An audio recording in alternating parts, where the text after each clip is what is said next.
कभी तुमने seriously observe किया है तुम्हारे साथ एक अजीब चीज हो रही है। तुम फोकस करना चाहते हो लेकिन कर नहीं पाते। तुम डिसाइड करते हो आज से मैं सीरियस हो जाऊंगा, लेकिन कुछ ही देर बाद तुम्हारा हाथ ऑटोमेटिकली फोन की तरफ चला जाता है। रील्स, शॉर्ट्स, रैंडम वीडियोस, और तुम बस कंज्यूम करते रहते हो। और सबसे डेंजरस बात क्या है, तुम्हें पता भी होता है कि ये गलत है, फिर भी तुम रोक नहीं पाते। क्यों? क्योंकि तुम वीक नहीं हो, तुम्हारा ब्रेन हैक हो चुका है। और ये हैक हुआ है डोपामीन से। डोपामीन जो तुम्हें टेम्पररी हैप्पीनेस देता है, लेकिन धीरे धीरे तुम्हारी फोकस पावर डिस्ट्रॉय कर देता है। और इसी को रिवर्स करने के लिए आता है कॉन्सेप्ट डोपामीन डिटॉक्स। चलो शुरू करते हैं और समझते हैं इसे डीपली, हर एक लेयर के साथ। चैप्टर 1, तुम्हारा ब्रेन कैसे एडिक्ट बन जाता है। इस चैप्टर को समझने के लिए तुम्हें अपने ब्रेन की एक सच्चाई एक्सेप्ट करनी होगी। तुम्हारा ब्रेन सर्वाइवल के लिए बना है, सक्सेस के लिए नहीं। मतलब वो हमेशा इजी और प्लेजरेबल चीजों की तरफ अट्रैक्ट होता है। जब तुम्हें कुछ अच्छा फील होता है, जैसे टेस्टी फूड या सोशल मीडिया लाइक्स, तो तुम्हारे ब्रेन में डोपामीन रिलीज होता है। और ब्रेन क्या करता है, वो उस एक्टिविटी को रिपीट करना चाहता है। यहां तक सब नॉर्मल है। प्रॉब्लम तब स्टार्ट होती है जब तुम्हारा एक्सपोजर बहुत ज्यादा हो जाता है। आज के टाइम में तुम्हें एफर्ट के बिना ही प्लेजर मिल रहा है। 1 क्लिक और एंटरटेनमेंट रेडी, 0 एफर्ट और डोपामीन हाई। और धीरे धीरे तुम्हारा ब्रेन ये सीख लेता है कि इजी प्लेजर ही बेस्ट है। अब सोच, जब तुम स्टडी करते हो या कोई स्किल लर्न करते हो तो वो टफ होता है, स्लो होता है, इंस्टेंट रिवॉर्ड नहीं होता। तो ब्रेन क्या करेगा, उसको रिजेक्ट करेगा और तुम्हें फोर्स करेगा वापस इजी प्लेजर की तरफ जाने के लिए। और इसी पॉइंट पर तुम्हारी कंट्रोल खत्म होने लगती है। चैप्टर 2, डोपामीन ओवरलोड का असली डैमेज। अब समझते हैं ये सिर्फ एक हैबिट नहीं है, ये एक सिस्टम प्रॉब्लम है। जब तुम बार बार हाई डोपामीन एक्टिविटीज करते हो तो तुम्हारा ब्रेन अपने रिसेप्टर्स को एडजस्ट कर देता है। मतलब सेम प्लेजर के लिए अब ज्यादा स्टिमुलेशन चाहिए। सिंपल वर्ड्स में, जो चीज पहले एक्साइटिंग लगती थी अब बोरिंग लगने लगती है। और फिर तुम क्या करते हो, और ज्यादा इंटेंस कंटेंट ढूंढते हो, और ये लूप चलता रहता है। इसका रिजल्ट क्या होता है, तुम्हारी अटेंशन स्पैन छोटी हो जाती है, तुम डीप फोकस नहीं कर पाते, तुम इजीली बोर्ड हो जाते हो, और तुम्हारी पेशेंस ऑलमोस्ट 0 हो जाती है। और सबसे डेंजरस इफेक्ट, तुम रियल लाइफ में इंटरेस्ट लूज कर देते हो। Real conversations boring, real work boring, real progress slow लगती है, क्योंकि तुम्हारा ब्रेन फेक स्टिमुलेशन का एडिक्ट बन चुका होता है। Chapter 3, instant gratification trap. अब एक साइकोलॉजिकल ट्रैप समझते हैं। इंस्टेंट ग्रेटिफिकेशन ये वो हैबिट है जहां तुम हमेशा अभी के प्लेजर को चूज करते हो फ्यूचर के बेनिफिट के ऊपर। सोच, तुम्हें पढ़ना है लेकिन तुम फोन उठा लेते हो। तुम्हें वर्कआउट करना है लेकिन तुम पोस्टपोन कर देते हो। क्यों?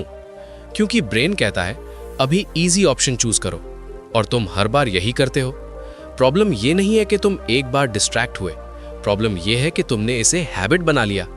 और धीरे धीरे तुम्हारा ब्रेन ट्रेन हो जाता है कि वो स्ट्रगल अवॉइड करे और सिर्फ प्लेजर ढूंढे। और एक दिन ऐसा आता है जब तुम्हें डिसिप्लिन इम्पॉसिबल लगने लगता है। इसलिए ये समझ लो, इंस्टेंट ग्रेटिफिकेशन एक छोटी प्रॉब्लम नहीं है, ये तुम्हारी लाइफ का डायरेक्शन चेंज कर देता है। चैप्टर 4, डोपामीन डिटॉक्स का रियल मीनिंग।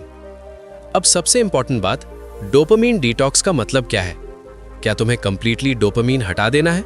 नहीं, ये इम्पॉसिबल है। डोपामीन तुम्हारे ब्रेन का नेचुरल सिस्टम है। डिटॉक्स का मतलब है अननेचुरल और एक्सेसिव डोपामीन को कंट्रोल करना। मतलब वो चीजें कम करना जो तुम्हें बिना एफर्ट के हाई स्टिमुलेशन देती हैं, जैसे endless scrolling, junk content, over entertainment. और जब तुम ये सब रिड्यूस करते हो तो तुम्हारा ब्रेन स्लोली रीसेट होने लगता है। वो फिर से सिंपल चीजें एंजॉय करना शुरू करता है। और सबसे इंपॉर्टेंट, तुम्हारी फोकस पावर वापस आने लगती है। चैप्टर 5, डिटॉक्स का प्रोसेस और रियलिटी। इस चैप्टर को समझने के लिए तुम्हें एक इंपॉर्टेंट चीज एक्सेप्ट करनी होगी।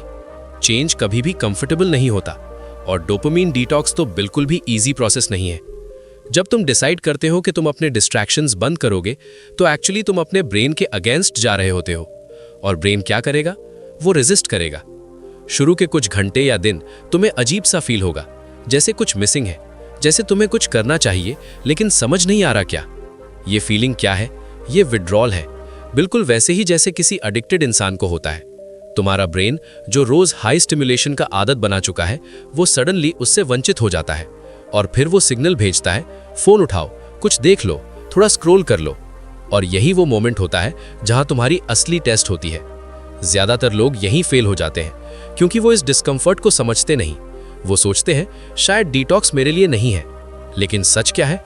ये डिस्कम्फर्ट ही प्रूफ है कि डिटॉक्स काम कर रहा है। अगर तुम थोड़ा और रुक जाओ, थोड़ा और टॉलरेट करो, तो धीरे धीरे तुम नोटिस करोगे कि तुम्हारा माइंड काम हो रहा है, तुम्हारा अटेंशन स्टेबल होने लगता है, तुम बिना रीजन के फोन नहीं उठाते, और सबसे पावरफुल चेंज, तुम फिर से बोर्डम को टॉलरेट करने लगते हो।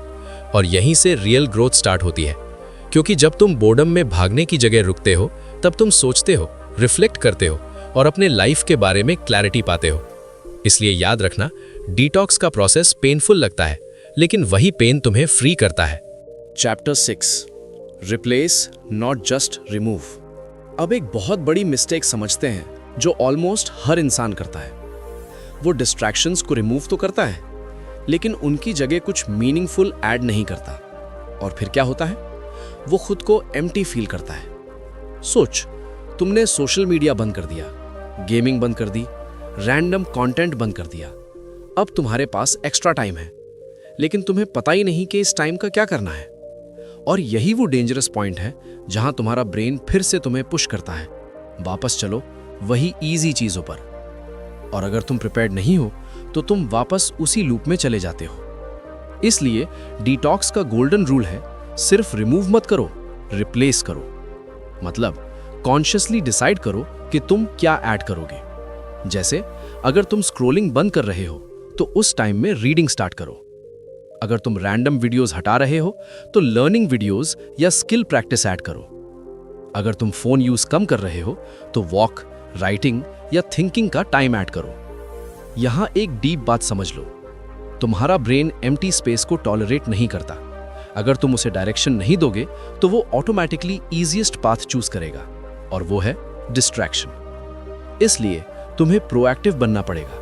तुम्हें डिसाइड करना पड़ेगा कि तुम अपने टाइम का क्या करोगे। और जब तुम ये कॉन्शियसली करते हो तो धीरे धीरे तुम्हारी आइडेंटिटी चेंज होने लगती है।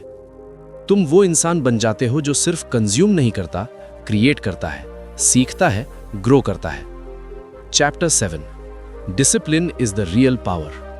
आखिर में सब एक ही जगह आकर रुकता है, डिसिप्लिन। लोग सोचते हैं कि डोपामिन डिटॉक्स ही सॉल्यूशन है, लेकिन सच क्या है? डिटॉक्स सिर्फ एक स्टार्टिंग पॉइंट है। रियल गेम है लॉन्ग टर्म कंट्रोल, और वो आता है डिसिप्लिन से। डिसिप्लिन का मतलब ये नहीं होता कि तुम कभी डिस्ट्रैक्ट नहीं होगे या तुम परफेक्ट बन जाओगे।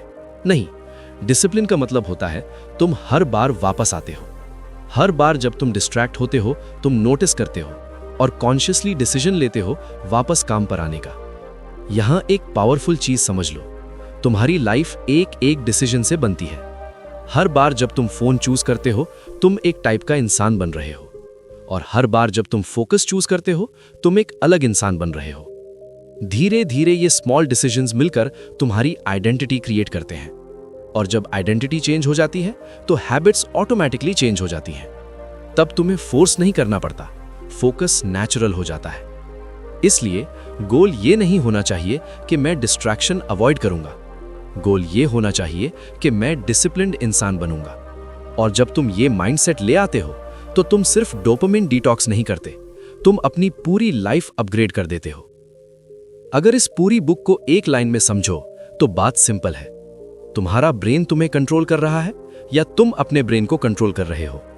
अगर तुमने अपने डोपामिन को कंट्रोल कर लिया तो तुमने अपनी अटेंशन कंट्रोल कर ली, और अगर अटेंशन कंट्रोल में है तो तुम कुछ भी अचीव कर सकते हो। इसलिए याद रखना, फ्रीडम का मतलब जो मन करे वो करना नहीं होता। फ्रीडम का मतलब होता है जो जरूरी है वो कर पाना।